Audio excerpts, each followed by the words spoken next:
I too want to support Amendment 1, and indeed I want to appeal again to the Minister, but I know it'll fall on deaf ears, that the time for this is just a disgraceful effort to guillotine a bill of this nature through here tonight. And how he can do this when he's pronounced when he was in opposition, his attendance at leaders' meetings, the Deputy Barrett attended and others as well, and Deputy Nocton, and his questioning of the line from Dr. Holohan at that stage, and the advice and what was happening, and then to do such an about U-turn, it just beggars belief. But this legislation is unworkable.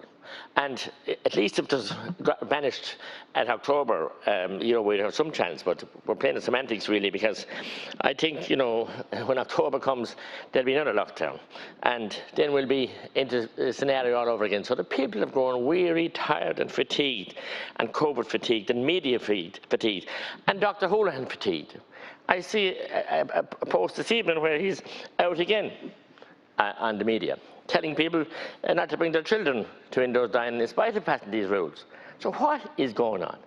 Is it a game of, I know we've 3 leaders here, but 2 of them are certainly vying for the top job, but is it Dr. Holohan and Nefford vying for that as well, and trying to scare the people? What is going wrong? Is it actually a death wish on hospitality? And is there a death wish on all of our people that we can't be entertained or can't dine, or we can't, the musicians are confined to history. So, I mean, it's shocking. We're debating this rushed, inept, feeble, draconian, disastrous legislation. And he's out in the airwaves, Dr. Holohan, saying other stuff. Now remember,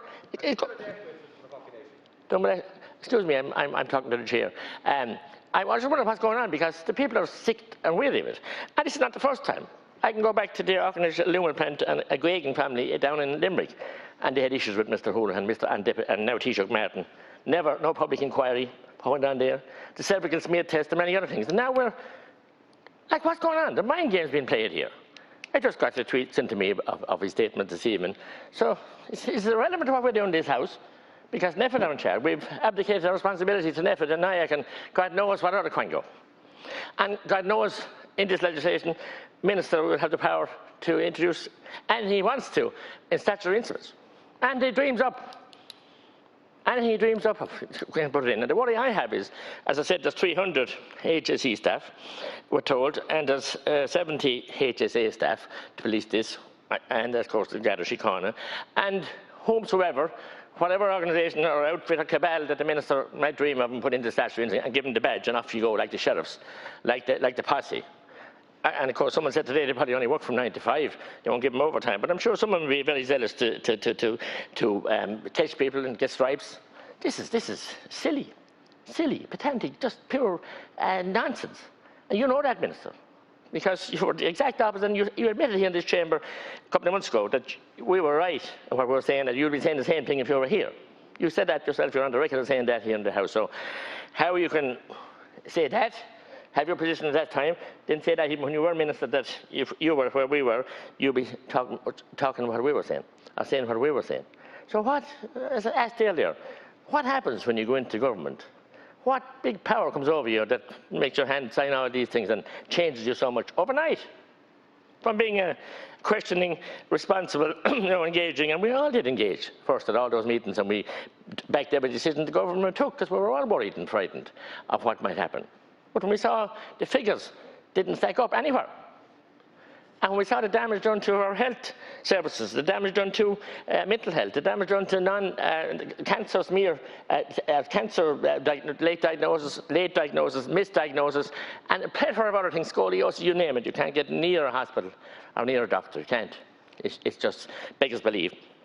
And after the 15, 16 months, you still haven't, I think it's 9 extra ICU beds, with the 4 or 5 billion that has been spent extra on top of this 19 billion that was there.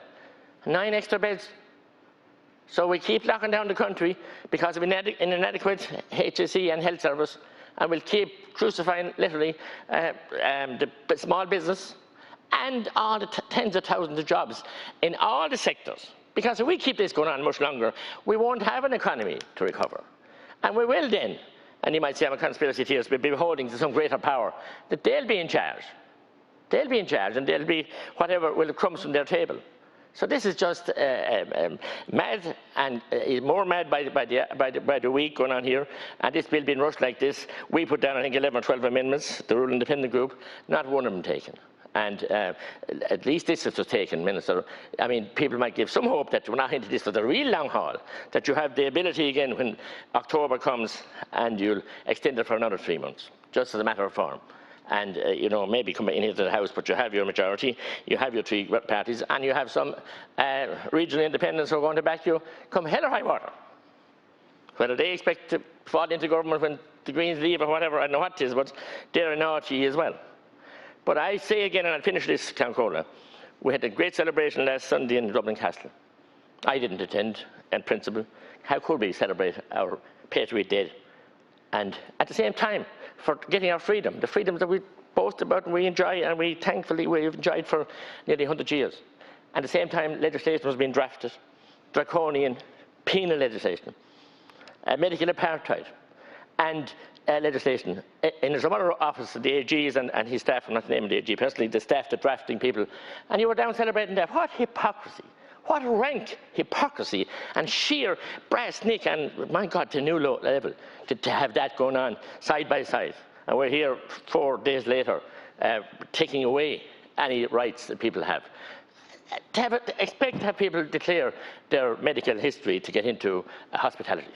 When, as Deputy Naughton said, they can go into the cinema and get their Coke and popcorn or whatever, and there's no passport. So most of the cinema chains now are very big as well. So it's all about big business.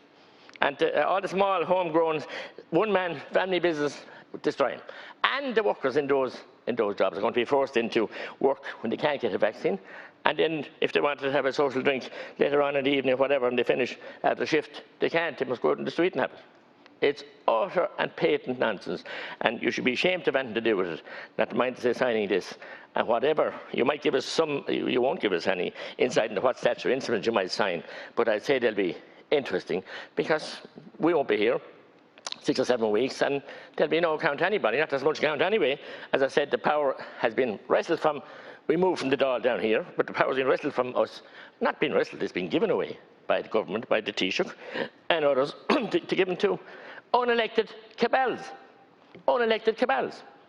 Some people in their own right are good in there, certainly, but when you can't answer them, when I questioned Dr. Houlihan about the science in the Cabinet Room, some of my colleagues, some of you were here, the party groups, about the science around the closure of churches and the restriction of numbers. When I had asked the 3rd time, the Taoiseach said, will you answer him, Dr. Houlihan? And the answer I got was, listen, Deputy, we're dealing with a pandemic. We do the lockdown, and we'll do the science later. I threw my hat at it. I wasn't invited, or none of the party leaders, to my knowledge, were invited to any briefing ever since. That was early November last year. So you've lost the public, you've lost the opposition groups because we see the vote tonight, and you've lost because you didn't continue with the briefing and informing us. When we started to ask questions, when the fear lifted, and the fog lifted, and we wiped the glasses and tried to think, put on the cap, and what's happening here? Is this really what's happened, or is this a merry dance? And I'm not making little of anyone that died.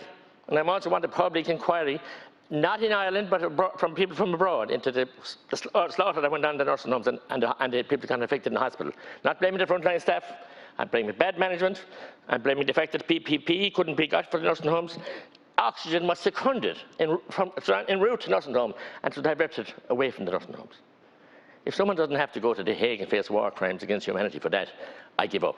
It's a shocking indictment of what happened. And now if we have another pandemic of any kind, we have 9 extra ICU beds after all the money.